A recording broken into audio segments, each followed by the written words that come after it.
So we are on our way to Lauterbrunnen, and we will be Brunnen, and we will be doing a long hike where we will get to see a few, one or two, I think, waterfalls, and it sounds amazing. We're very excited. Yeah, actually driving now next to a river or creek, and we can see like the mountains with the snow on top and everything, and it's beautiful here. It's the region of Interlaken. So we're excited for this hike. We have beautiful weather, not too warm, 22, 21 degrees.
Lauterbrunnen is famous for its waterfalls. If you walk here, you'll see at least 4 waterfalls cascading down from the cliffs up above. It's beautiful. You can walk all the way from the village of Lauterbrunnen to the Trummelbachfalle.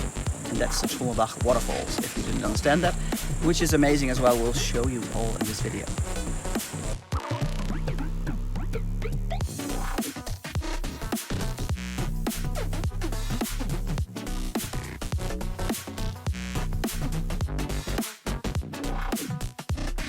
So we just climbed the Trummelbachfalle, which is the Trummelbach waterfalls. Yeah, but it's not really a climb. Most of the elevation you do by a lift. The first part, yeah. And then you have to climb a little bit. So it goes like this inside of the mountain. And of course we're going to show you because you want it. I can see you saying, show us, show us, show us. We will. But all I want to say is that it's really amazing. You have to really go there. It's 11 francs to go in. But it's worth the money because it feels like the mountain is thundering. It is so impressive. You're walking there, the power, so much noise. The power the water has, you can just feel it in your and it's quite cold. Whole body. And it's cold in there in the caves. Yeah. So during a warm summer's day as today, this is really nice. Yeah. But you have to know, you can't bring your dog. No. So there was a problem for us. So our friends took our dog. Yeah, we are lucky that our friends were with us today. So otherwise we will take alternate turns. Yeah. But okay, so now we're going to show you because you've been waiting long enough. This is the Trummelbachfalle. Enjoy. Yeah.